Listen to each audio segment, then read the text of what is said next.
YouTube? Today we're going to be talking about Premiere Pro CC 2018 version. So double click it, of course, and should open up and see this page right here. So here we go, new project. Obviously if you already have an open project, then that's what you do. So we start by typing the name of the project. Then we go ahead and check the scratch disks. That's probably the most important thing you have to check. Make sure everything is same as project, like that. Every single one of them, of course. And of course, make sure you have space in your hard drive. Let's check out the rest of the settings and make sure that you have your preference of frames or timecode. It really doesn't matter, it's up to you. I like frames, so we're keeping that. And of course, the capture format in HD.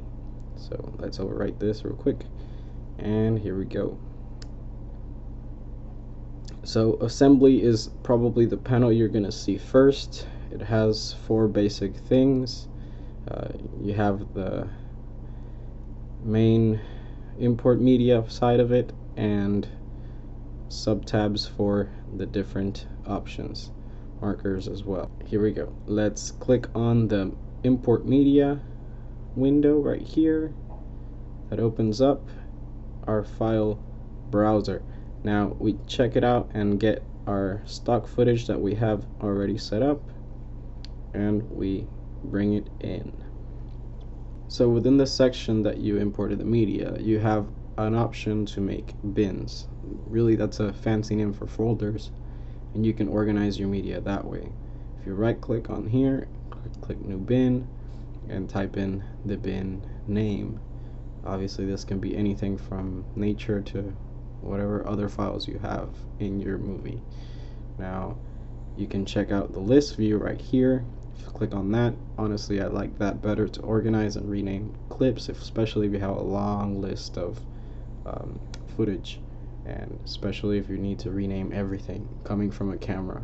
Usually they come as that DSL, DS, DSC, I mean, it all depends. And of course you can open this window more, and then you have all these little colors here, which they're related to the markers. And what you do is you right click on the color like this and hit label, and here are all the other different colors that you can choose. They're kind of basic, but let's choose Caribbean just because it's beachy.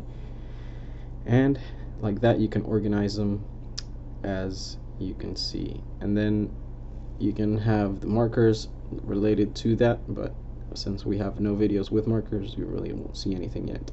So there's that. And then the other way you can import footage is by going into your media browser, check out the location of the files, and click that, and obviously highlight them, and you right click and click import. Now that's probably a harder way to do it. Honestly, I just like this way better, to be honest. And let's view it bigger or smaller with this little slider right here. I mean, that's obviously up to you. And if you click on it, you'll see the actual video pop up on the screen right here. You can either drag in the actual icon or here in the bigger screen with your I key on your keyboard, or you can obviously mark in with the button right here. Now this will let you bring in just part of that video footage that you want within your sequence. Like that, you don't have to bring everything and then cut it. So you can almost pre-cut the video while you're doing this right here. So let's just go all the way over here, and then we got the out key with the keyboard, or you can just hit the button as well. And now all you have to do is from the video itself just drag it into your sequence.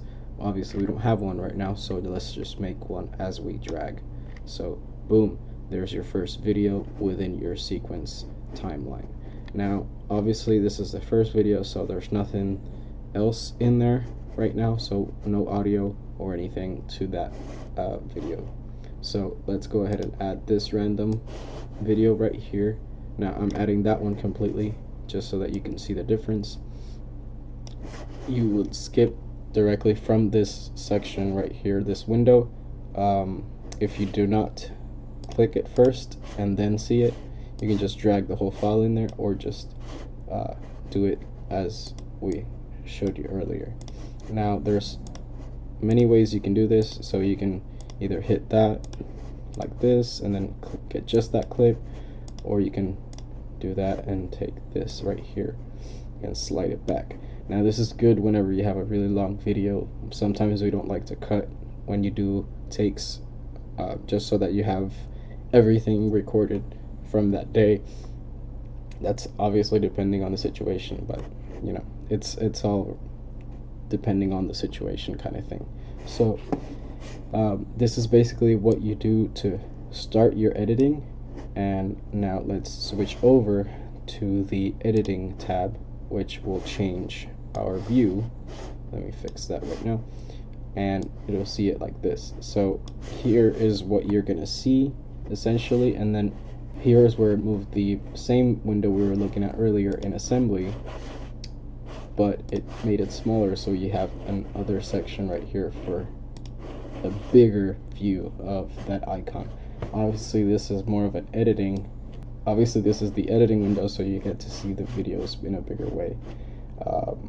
Like that, you have better choice of what you're taking and not just taking it in a very small section. So basic controls that you have in this window are, you know, your basic play, pause, and skip kind of thing.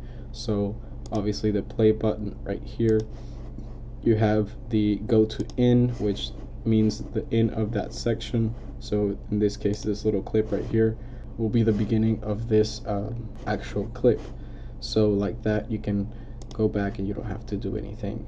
So like this, you don't have to drag this scrubber back and forth, and you can just hit that right there. Now again, we can also mark ins and outs. Now that what basically does is that it lets you mark a section of your video in order for you to maybe replay that without having to play other sections. That obviously would be in a bigger project, not in something small like this. So if you right click on this gray area right here, you can clear ins and outs, and then we're back to normal. Now obviously, as you can, so basically all you have right here is the audio of your video. Let's move this to the side right here. So if we add a audio clip right here, you can see these markers moving up and down as you move through the audio, and basically that lets you know how loud this is. If it hits red, that's bad. Let me show you.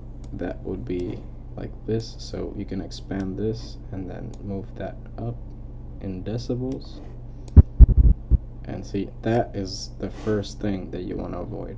So that means it's clipping. What that means is that no matter what you do, even if you take it to an audio producing software or anything like that, it will damage the audio. So it will always sound crackly, it'll always sound corrupted. So what you always need to do is make sure that it's in a balanced way, something that will avoid that red mark up there. Like that, we can avoid issues with audio and the headaches that come with that. So this is basically the first step into editing in Adobe Premiere Pro CC of version 2018. I hope you like it. Please subscribe to Fotoblogic. Obviously visit photoblogic.com. We have news, reviews, tutorials, anything you need, and more, obviously. So hit that bell and make sure that you have us in your notifications, and if you want, subscribe and help us build more videos for you. So this is it, and signing off.